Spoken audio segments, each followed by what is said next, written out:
রাজকুমার, বরবাদ, তারপরে আমি একাই রাজকুমার, এই তিনটে গানের পরে এবার চতুর্থ গান আসছে, যে গানটার নাম নিশানা। হ্যালো এভরিওয়ান, চলে এলাম আরও একটা নতুন ভিডিও নিয়ে। দারুণ একটা আপডেট নিয়ে এসেছি। আমরা কানাঘুষোয় শুনতে পাচ্ছিলাম যে রাজকুমার গানে কিন্তু মানে রাজকুমার ছবিতে কিন্তু আরও একটা গান আছে। ঠিক যেমনটা প্রিয়তমা ছবিতে আমরা একটা সিচুয়েশনাল সং শুনতে পেয়েছিলাম, নিশ্চয়ই তোমাদের মনে আছে, ঠিক রাজকুমার ছবিতে তেমন একটা গান কিন্তু আছে। এবং এই গানটি কে গেয়েছেন, কে লিখেছেন, সবটা আমাদের কাছে চলে এসছে। সেই বিষয়টা নিয়েই কথা হবে এখন এই ভিডিওতে।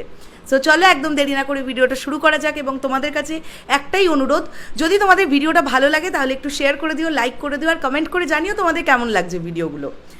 এই পোস্টটা জাহিদ আকবর 14 মিনিট আগে করেছেন, এবং আমি তোমাদেরকে এর আগের একটা ভিডিওতেই বলছিলাম যে শোনা যাচ্ছে এই গানটি জাহিদ আকবরের লেখা। ঠিক যেমনটা শুনতে পেয়েছি তেমনটাই বাস্তবে ঘটেছে, জানতে পারলাম।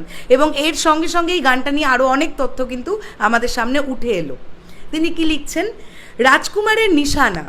শাকিব খান অভিনীত, আরশাদ আদনান প্রযোজিত, হিমেল আশরাফ পরিচালিত ঈদের রাজকুমার সিনেমায় নিশানা নামে একটি গভীর প্রেমের গান লিখেছি, যা ভালোবাসাময় ভরসায় বোনা একটা গান।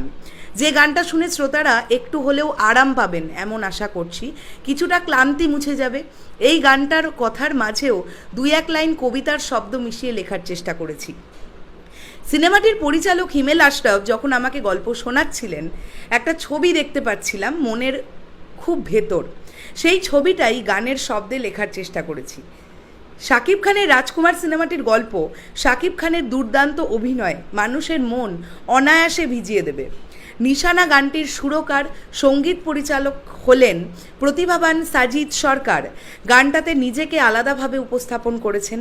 এই গানটার কণ্ঠশিল্পী রেহান রসুল ও সিথি সাহা। শাকিব ভাই অভিনীত পরপর 3 সিনেমায় গান লেখা সত্যি অতুলনীয় ঘটনা।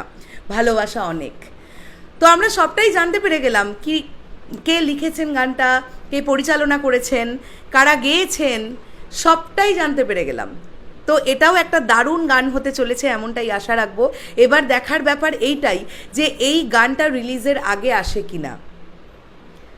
অবশ্যই আমরা সবাই আশাবাদী। রাজকুমারের গানগুলো, প্রথম দুটো গান তো বেশ প্রশংসা অর্জন করেছে, তৃতীয় গানটা নিয়ে আলোচনা হয়েছে, সমালোচনা হয়েছে, সবটাই হয়েছে। এখন এটাই দেখার যে চতুর্থ গানটা রিলিজের আগে আসে নাকি রিলিজের পরে আসে। যেটাই হোক, আমি আশা রাখবো একটা ভালো গান আমরা পাবো। কেননা যদি আমরা প্রিয়তমার সময় দেখি, গভীরে গানটা কিন্তু জাহিদ আকবরের লেখা ছিল, নিশ্চয়ই তোমাদের মনে আছে। এবং সেই গানটা কিন্তু আমার মন্দ লাগেনি, বেশ ভালো লেগেছিল। তো সেখান থেকে দেখা যাক রাজকুমারের গানটার বুনন কেমন হয়েছে, গাওয়া কেমন হয়েছে, কিভাবে ভিজুয়ালি গানটা আমাদের সামনে আসে, সবটাই আমরা অপেক্ষা করি, দেখা যাক। আশা করছি ভালো কিছু পাবো।